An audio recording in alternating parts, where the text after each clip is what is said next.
This is Critical Nonsense, our high-lowbrow show about culture, science, and tech. This week, Joey and I have a preponderance of ponderances, whether that is even a word. Woo! Eating seeds is the best time activity. This is Joey on the podcast. This is what a Joey sounds like. Seeds? Seeds? This is what a Jess Vander, executive producer, and apparently not System of a Down fan sounds like. Hi, this is Jess. It all makes sense. Emerson and I will sing songs when we're riding my bike on the back into school, and it's really funny. She likes Toxicity by System of a Down, and I just find it hilarious when a 3-year-old like on the back of a bike going like through public spaces in the morning is just screaming disorder. Like riding by like a bus stop with like a bunch of people You did that. like on their commute, and they're like just a toddler with like a purple helmet is like riding by just screaming disorder. And just like chaos baby, like what are these people thinking? Anyway, Jess, we have some housekeeping. Alex Contel, sound engineer, magnificent human, beautiful Spaniard. And now, Father. How did we? Yeah, you have to share. I sent Alex a text yesterday, and I was like, "Still no baby," and he let me know that they'd been at the hospital since 8 a.m. He said not yet, but been at the hospital since 8 a.m. And then I got a text message last night at 2:58 a.m. that said, "Got baby," and got milk and baby. We're so happy! Yay for Alex! Congratulations! Yay for Alex and Eleonora! So happy for them. I'm glad that we got him on the episode before he will have an absence, and we will have to figure out what we're doing, which I don't think we've talked through. So this episode may never actually air. We will see. Maybe, Jess, we should just try to keep it as tight and no edits as possible. Good thing we're doing a weird episode today. Lightning round-ish? Do we want to call the episode concept a name before going in? Yeah, I feel like we've done this format of special episode before. In lightning round fashion, Joey and I have several micro topics to bring today, and we're going to try to get through them, in whatever amount of discussion we deem necessary for the scope of these thoughts. But they're smaller and bite-sized and fun. And anything else to say? I don't think so. I think we're just coming in with, lots of weird nuggets that we found fun, and just like, it's not really a question. It's just like, hey guys, you want to hear a funny thing? Or a weird thing, or an interesting thing, or a random ponderance. So that's what we're going to do. Jess, lightning. A preponderance of ponderance. A preponderance. That's what we're calling this. That is the name of that is. Now with a new segment, pretend like you didn't hear this last part. Hey everyone, we're doing a fun little segment today called A Preponderance of Ponderances. With our first ponderance is executive producer Jess Vander. Jess, can you share us your ponderance? Oh, hey everyone, it's Jess Vander, executive producer and ponderer. Goodness, I can't keep that up. Last week I ordered a blueberry bagel, and off to a rough start. I realized that almost most. I would almost most. Wager to say probably almost most bagelries offer the blueberry bagel, and yet I have to admit, I don't know how many people I have seen order a blueberry bagel other than myself. And I also feel like it gets so much flack. To order a blueberry bagel is, just about the worst thing you can do. Certainly at a bagelry. And I don't know. I don't have much more to say beyond, what's everybody's problem with blueberry bagels? First of all, bagelry, a new term that I've never heard before, but don't hate it. Second of all, love blueberry bagels. Well, I wouldn't say love. Love blueberry bagels. I enjoy a blueberry bagel, but I was like, people hate blueberry bagels when we were like talking about this as we set it up as a cliffhanger last week. And Alex was like, absolutely not.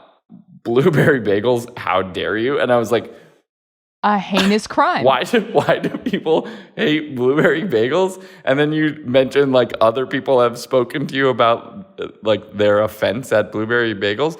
But why is something like a cinnamon raisin bagel okay, but a blueberry bagel isn't? I'm confused by. I do think in general actually that the sweet bagels are frowned upon as a category.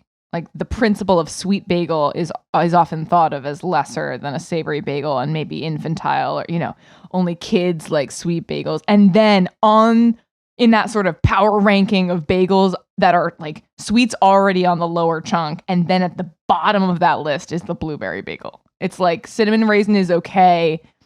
It's still better than blueberry, I feel like, in the the public simply eye. Because of the addition of warming spices that allows it to be, but desiccated fruit instead of fresher fruit is like strawberry or blueberry cream cheese equivalently looked down upon. Oh boy, I would say maybe strawberry cream cheese goes on at the most bottom. Oh my lord, even below. I'm such a bagel pedant because you can have, this, right? Like here's what I would say. Not that I like blueberry bagels, but this is what I think is actually the hierarchy of bagels in terms of acceptance. It's savory bagels with some kind of flavored cream cheese. Ideally like everything bagel with scallion cream cheese is like a very acceptable favorite bagel choice. I'm disgusted. Then you have savory bagels with plain cream cheese. Then you have sweet bagels with plain cream cheese. And then at the bottom is sweet bagels with like sweet cream cheese flavors. Because that could maybe be, and I really do think it is. It's like, oh, that's a bagel for children. Like only kids can like. So that. We don't even want to. As though that's we don't bad. even want to talk about like sweet crunch bagels or anything like that. That is just. What is a sweet crunch bagel? I believe rolled in cereal. Panera has like a. I haven't been to a Panera in a long time, but when I was in college, that was like a special thing because I was so broke. It was like, I'm gonna drive a half hour and treat myself to a Panera where it was like outside of my economic station, frankly, even though it was like, more expensive than anything else I was eating. But they had some kind of like sugary crunch bagel, and I used to get like some kind of turkey sandwich on a sugary crunch bagel. On the sugary and bagel? It was amazing. What a wild madman. That is just... I didn't even put that on my list of the idea that you could do a sweet bagel with a savory topping, but that is insane. It is one of the interesting things, and maybe I'm turning this ponderance into something bigger, but like why are there categories of things that people have such like strong, clearly defined opinions about? Like I don't think people, even against like other baked goods, right? Like people don't feel this strongly about breads, but like bagels, there is such like, everyone is like, here's my opinion, here's my order, this is what I'm doing, and anything else is like sacrilege. Like I find an everything bagel with scallion cream cheese, like it is, like, so I'm trying to think of like some offensive scenario where everyone is yelling at you. It's like standing in the middle of like that picture works. Standing in the middle of like a town square between 5 parties that are yelling at each other in some kind of like protest where there are many groups that don't agree with each other.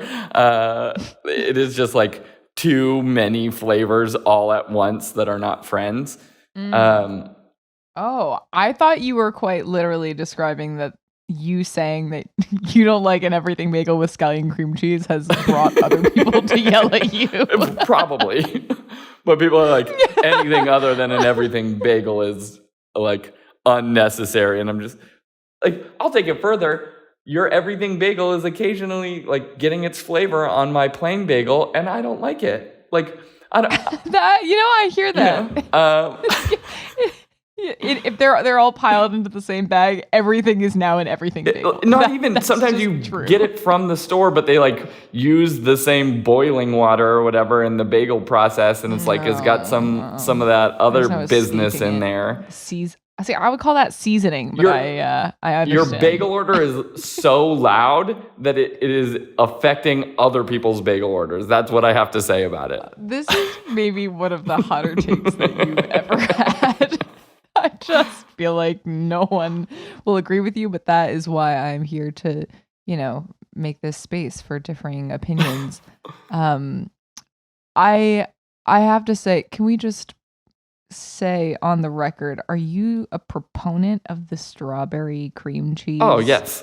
Sweet cream cheese movement? I mean, I can't eat cream cheese anymore. Strawberry milk powder? I don't know that I've had like super fakey feeling strawberry cream cheeses.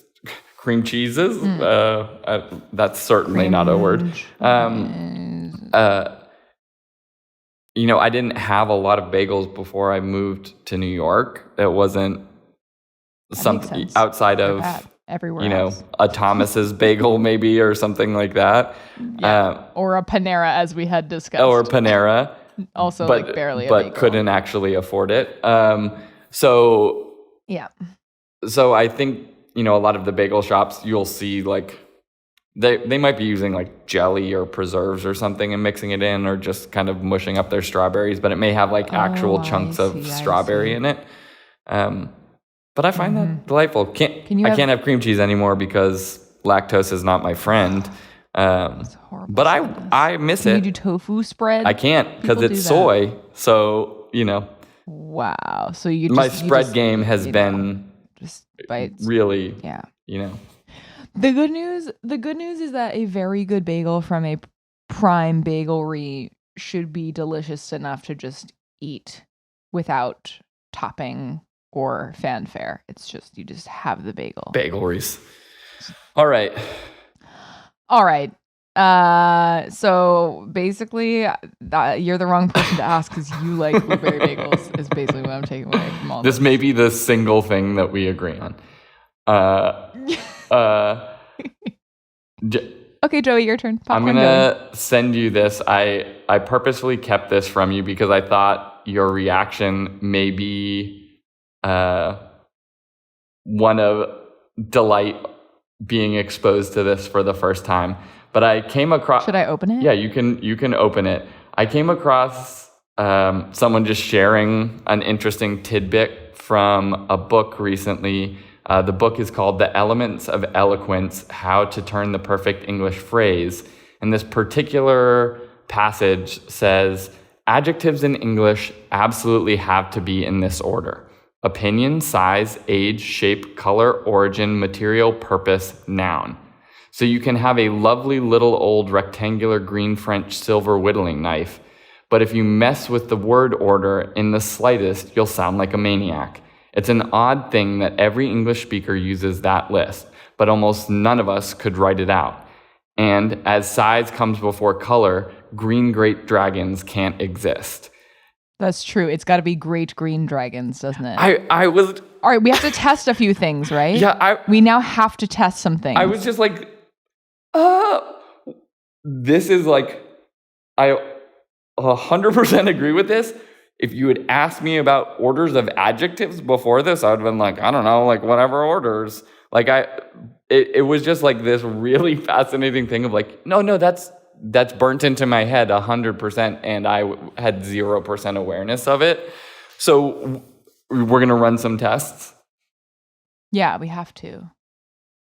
Also, where did this come from? It came from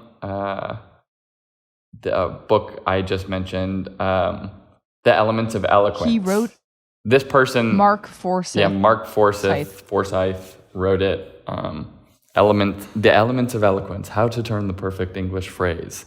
Sounds British, Mark Forsyth, and the type of thing that a British person would write. I don't know. Right. But what's your test? How are we going to test? So I think you should just give me a few random ways to describe a thing, like just words and then a thing, and then I will have to, not looking, come up with it, and then we need to. Okay. Describe your jacket or your. Oh, this is a fluffy cream with chartreuse. What do you call this? Trimming Sherpa cozy that I am wearing because it is colder than I thought it would be. Did I do it? I didn't say size. I said color. And I did say color before material. I said it was cream and chartreuse before Sherpa cozy. Wow. True. Yeah. Okay. Next. Okay. Okay. No, wait. I'm going to do one. Describe your desk setup at the office. Now we're getting complicated. But it has to be a noun. A desk setup is maybe more complex than... You're right. That's too much. Okay. Describe your coffee order. My coffee order. I get... my coffee order. I get... You're like, I don't know what do I order? But it's not describing it. It's saying... Well, you're thinking too hard. I get a cold brew with oat milk. Oh. Well, that is not... You want me to describe... It would be like describing what the... the whole order, like if you were to be but it like... has to be describing what it looks like, right? Like you're giving... I guess. Or like what it tastes like, right? It's about describing the experience, the adjectives versus like what is it? Like, so it is a like creamy taupe, cold,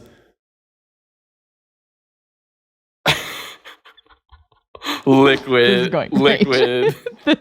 beverage. I don't know. We're bad at these experiments. Honestly, I feel like really the one thing that could have been added without going any more complex would have been to say like a large cold brew with oat milk, because that goes size, then material. I guess you could call this material, plus additional material. Yeah. Well, it's like describe your noun. Describe your dog. It's like she's a small gray and white Labradoodle. Right, like. But you could never say a gray, white, small Labradoodle. Yeah, I mean, you could, but it sounds worse, right? Yeah, Even when you're doing it, she's a Labradoodle that's small and gray and white, starts to feel a little weird, but you've like separated the noun from the descriptors, so it's still okay and you're going gray and white. But if you said she's a small Labradoodle that is gray and white and small, it is like, why are you doing everything in reverse order? Like anyways, it was a preponderance. I didn't know, or a ponderance. I didn't have a whole lot to say. I was just like, oh, this is funny and weird, and like it makes me wonder about what other random like rules that I have in my head of sort of the algorithm of language or of orientation to the world that are like very firm, and also that I'm completely unaware of. Well, to ring in this discovery, or at least this, invention by this guy, Mark, I would like to describe a bagel in this format. A tasty, standard, baked today, round, blue bagel. I can't think of origin, material, or purpose. What's funny for breakfast? What's funny about these rules maybe is that like as soon as you start thinking about them, you get tripped You're right. up. But it's running in sort of background processing all the time, which is maybe why it's helpful that you're unaware of the rules, so that it doesn't have to sort of come into conscious thought, right? Like the fact that this is known and sort of formalized over probably many, many generations to get into this consistent and pretty concrete order of descriptors, but also that no one is consciously aware of, is what makes it potentially so concrete. Yeah, I'd also like to imagine that there are exceptions, but that those exceptions would also be more universally understood. Like, can't explain why, but if you break this order, I bet others would agree that it is appropriate to break it in that specific situation because it's sort of built into native fluency. Yeah, it like there are instances where you you have compound nouns.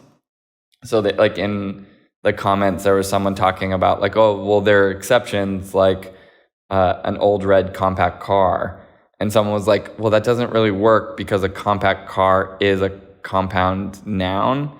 And so compact car is one thing. It's the noun part. Yeah, so you're not moving size out of order. So even if you said a small old red compact car, you're not duplicating it because a compact car is a thing. So you could even say like a small old red compact, and people, if in contextual clues, would know that you're talking about the car. Yeah. Stands for car. Yeah, what kind of car do you have? A small old red compact. They would get it.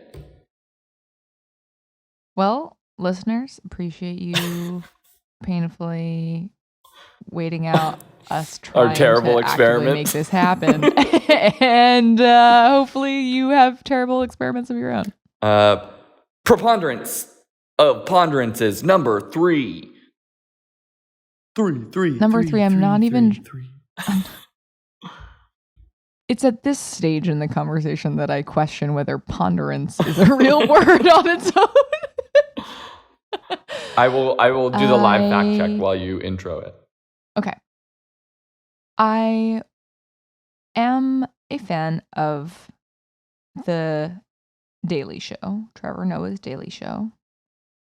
And I don't know if you listeners have heard this news, but I was catching up on what I assume must have been yesterday's show recording with, watching it on YouTube, and there was a video titled, like a special note from Trevor Noah. And I was like, that's a pretty unusual thing. I wonder what happened.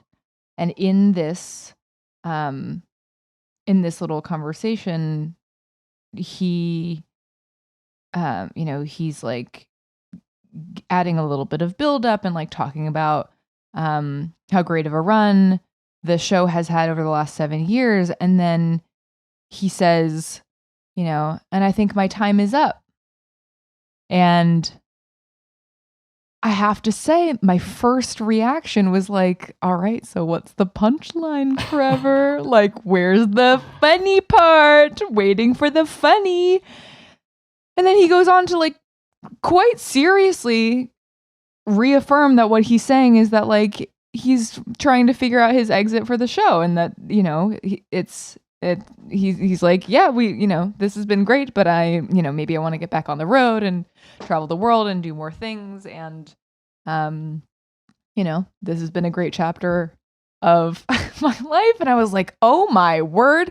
First of all, that makes me very sad because I really enjoy this show and what they have done, and especially during the pandemic with like Trevor doing many of the like so much of the bulk of the show just in his living room. I don't know if you're a fan, Joey, but I've just been so impressed by him and the team and those that put this show on, and I was sad, but I also just had this thought to myself of like how strange it is that listening to a comedian makes me barely capable of processing when something is being said that is serious. Like he's trying to like have a poignant moment and like have this announcement, and I'm sitting there like waiting for the joke, or like, nah, he's just kidding, or like something is about to happen after this, and like, nope, he's just like trying to have a conversation. And it just made me wonder, like, why is it that no one can take a comedian seriously? And if not no one, then at least me by accident. I mean, it's interesting to think about it in some way as sort of like a working hazard of being a comedian, right? It's not the sort of why of it feels relatively obvious insofar as like your whole thing is like getting up, and in this context and format, I've watched you many times sit here and tell me jokes with misdirection or all of these different things. And so my expectation has been established by you that this is going to be a funny situation. And I'm waiting for the punchline. And part of the joy of comedy is not knowing where or how or what is going to be said. And so you're like, okay, you're going to do a long monologue and just end with JK, right? Lol, like, like where is this going? Yeah. But through the lens of like, if you commit yourself to this thing as a profession, right? If you're able to sort of make money and build your life around it, like he has, the idea of being able to switch into serious mode is difficult when you want to talk about something serious. Yeah, right. It's more like, maybe a better question is like, how sad is it that like I have now created this association with an individual that I don't know, but I just assume is only telling me jokes and is like only capable of telling jokes at any given time. Yeah. That's your thing, right? And that's your thing. So like, you're only going to be telling jokes to me, right? And I, maybe, I imagine for those in someone's like personal circle, that becomes even more difficult, or like in a partnership or something like that, where you're like trying to have a serious conversation. I also imagine it isn't just a hazard, but also it probably does just happen. Like I do expect funny people to just turn things into jokes, because sometimes that's a coping mechanism, and it is easier to like weather difficult things if it's funny. But the sort of like the drop of a serious thing with no embellishment, no punchline attached is like, oh, that is startling. That was unexpected. I mean, this is sort of a I was listening to part of an interview with Bette Midler was part of something I was listening to this morning, sort of like a constituent part of it.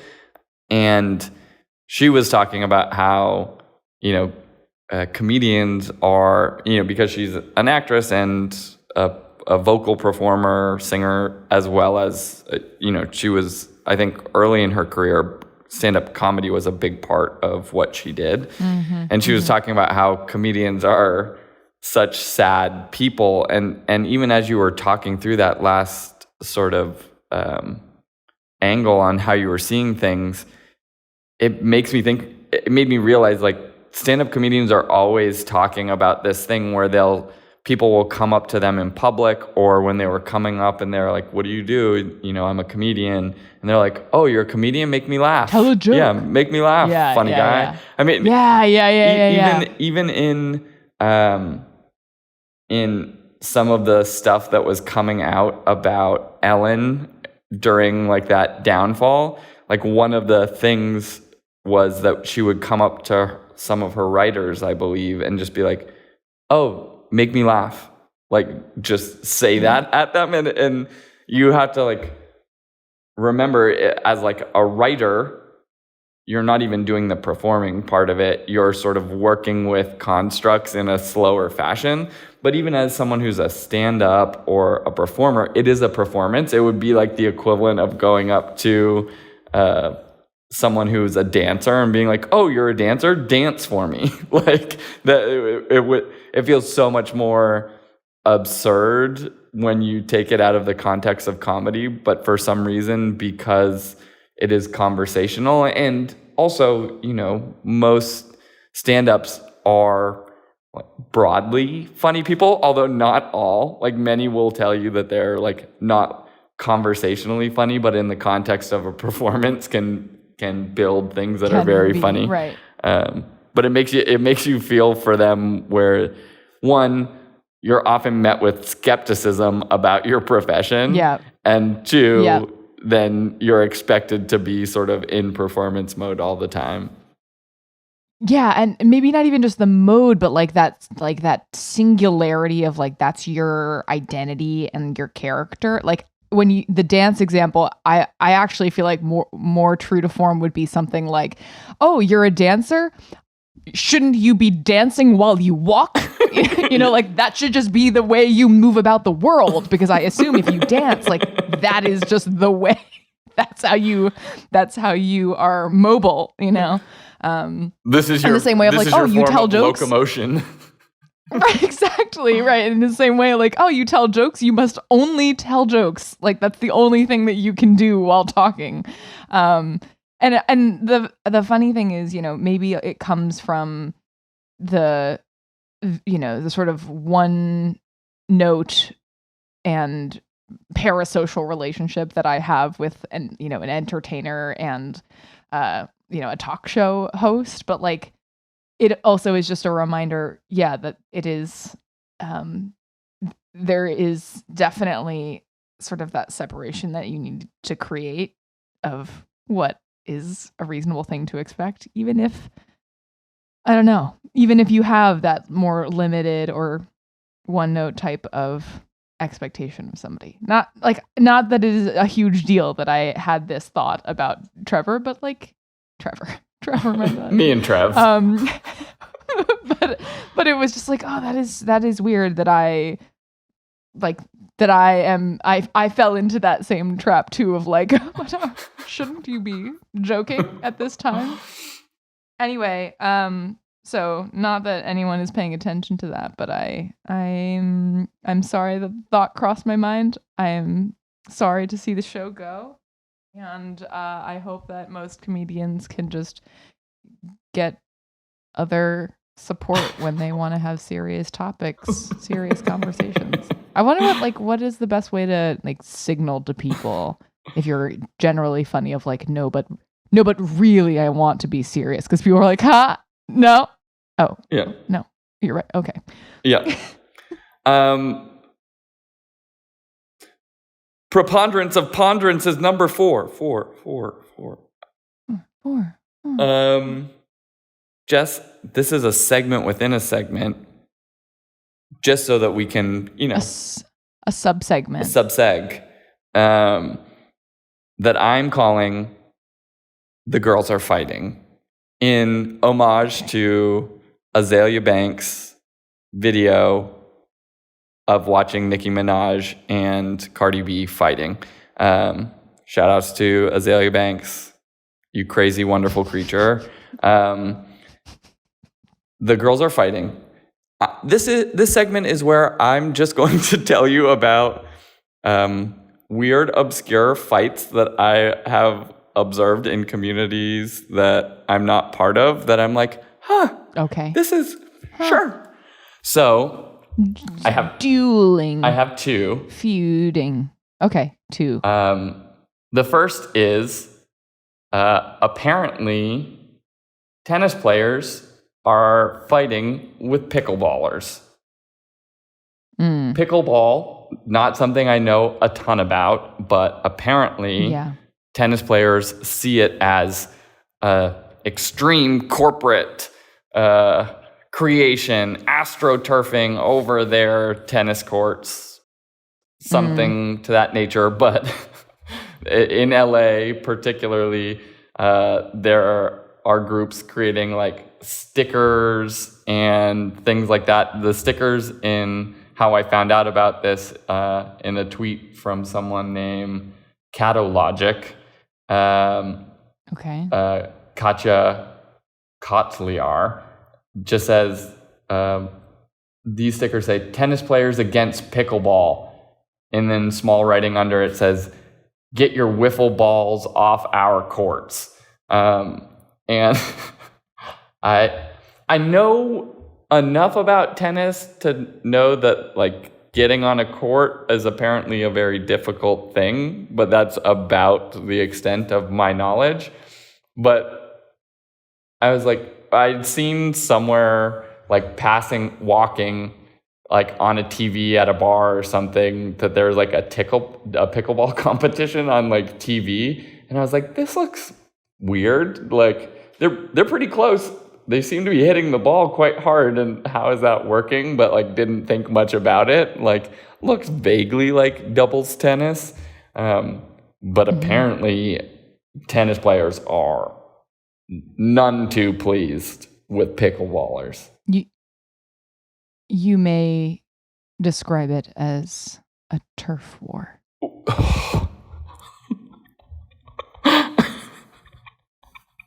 I don't think that surprises me in the slightest, that the idea of, the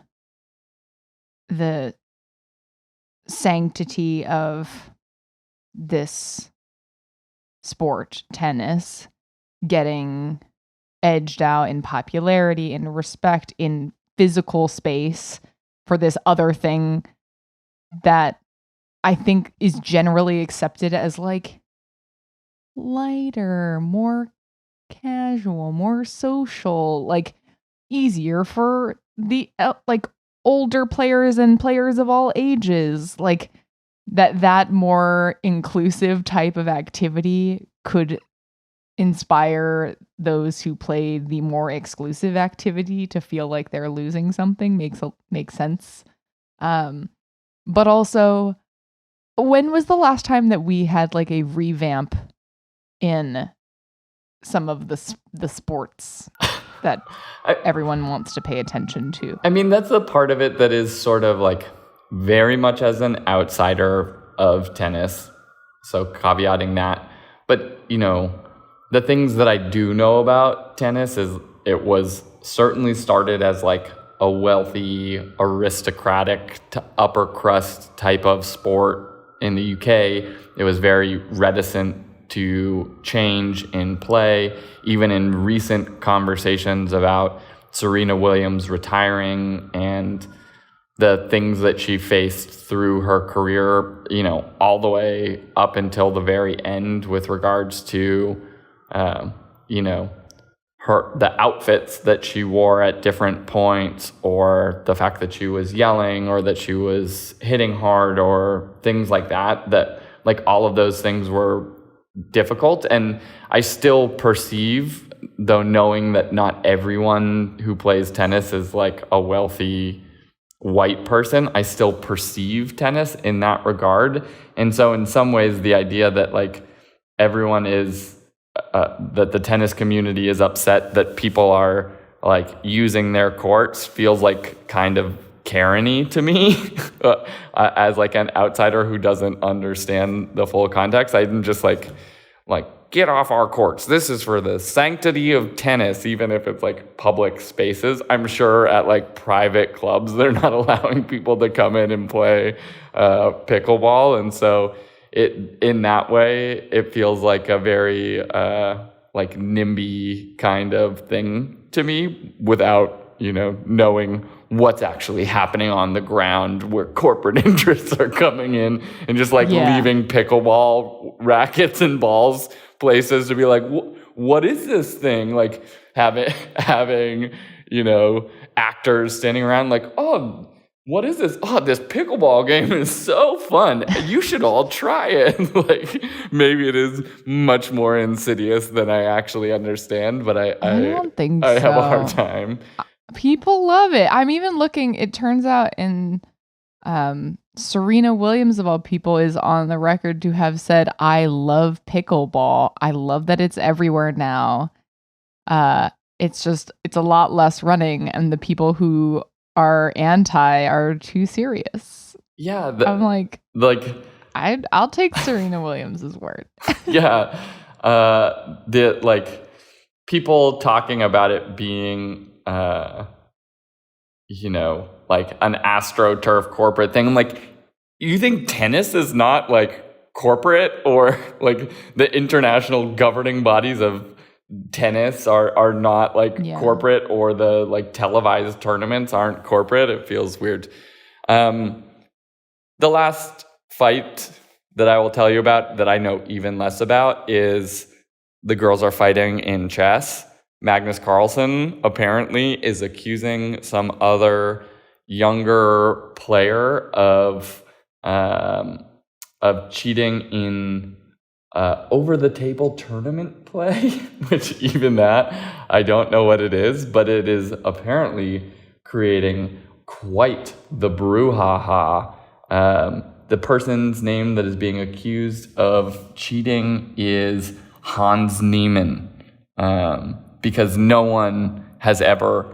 There are few players who could beat him so badly as black. I understand what that phrase means of him playing as black, but I don't know, like, is that the first move, or like, why is that a advantageous position? But the accusations are abounding. People are picking sides. Chess is in uproar. I haven't looked into this at all. Is the consensus that there must be cheating, or is the consensus that Magnus Carlsen has been winning so long that he can't fathom losing? There have been other accusations of cheating, it appears, in my cursory research. Of this guy who has, from my understanding, in online play, has made like what AI would identify as the best move in some games 100% of the time. And people are saying the only other person who even got to 98% of the correct moves, or the probabilistically correct moves, was inevitably found out of cheating. And so there's some smoke, but this was over the table play, meaning in person. So then cheating would have to be done in some other sort of, maybe technological fashion or something like that. But it seems as though the moves were too good. Interesting. I will say in this article that I just pulled up that the Fair Play Commission of the chess world said, in the best interest of the chess community, we would kindly ask the public to refrain from speculations on the outcomes and potential sanctions until all available facts are considered and a proper investigation is finalized. So they don't even want us talking about this, but it's kind of juicy. And so how are you not going to talk about... They won't quiet our voice. We are going to talk about the chess drama. We are going to speculate without any evidence. We have nothing. I don't even know what rook to knight 4 means totally, but it sounds dramatic. That's it. I just like the idea that there could be such... I mean, it really takes a certain kind of expertise to know, like, I'm not sure the thing that I'm witnessing is possible unless, it's like, if you're not paying attention at this part of this very important game, there is almost no way that you could have come up with a casual response that worked out for you. It speaks to the high level of play that is going on here, which I think is kind of exciting. Anyway. Yeah. And that these people are like occasionally playing. Like Magnus Carlsen has played against AI engines before, so has experience, but also is playing against human agents regularly and is identifying a particular He's like, player. I know what a computer would say. Yeah. Is something that only someone who has played a ridiculous amount of chess could know. Yeah. I just think that's interesting. Regardless of what actually happened here is going down, I just think, like, you have to be at such a degree of skill to be able to make such an accusation. I just think that's fascinating. All right. The girls are fighting. Well, thanks for sharing these fights. Preponderances. Interesting. I think, speculation here, pickleball there. It's all got its place. Those are the ponderances. There were a preponderance of them. It was a very fun 4-count... 4 squirrely preponderance. Shoot. It doesn't work. You know what I mean. Yeah. Figure it out later. I described this in exactly the naturally. right way and in the appropriate order. Just imagine that.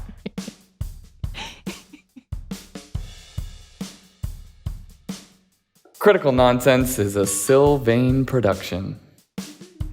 Brought to you by Sweet Bagels. Some people like us, and some people don't. As always, we'd like to thank our executive producer and queen of the Bagelry, Jess Vander. Thanks, Joey. We'd also like to thank sound engineer, and we're so happy for you, Alex Contel. New Papa. We'd like to thank our programming coordinator and champion of the algorithm of fuck around and find out, Les Jacobs. My word. And thanks to production crew and the pickleballs to our paddles. No. Sorry, Gilbert and Nora Mestridge. Thank you. And as always, thanks, Ellen. Special thanks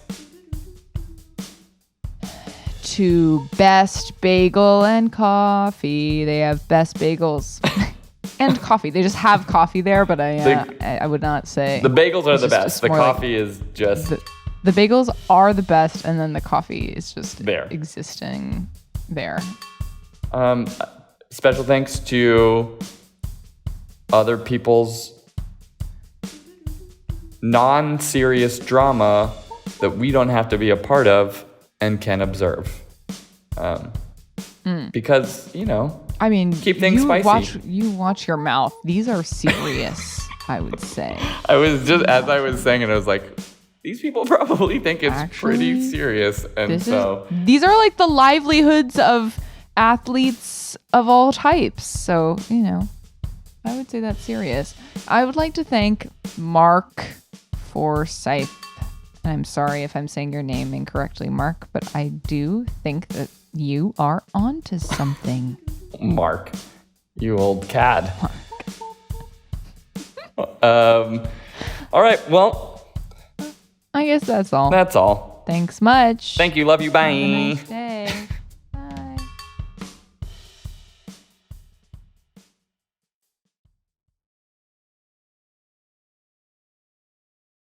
I'm gonna.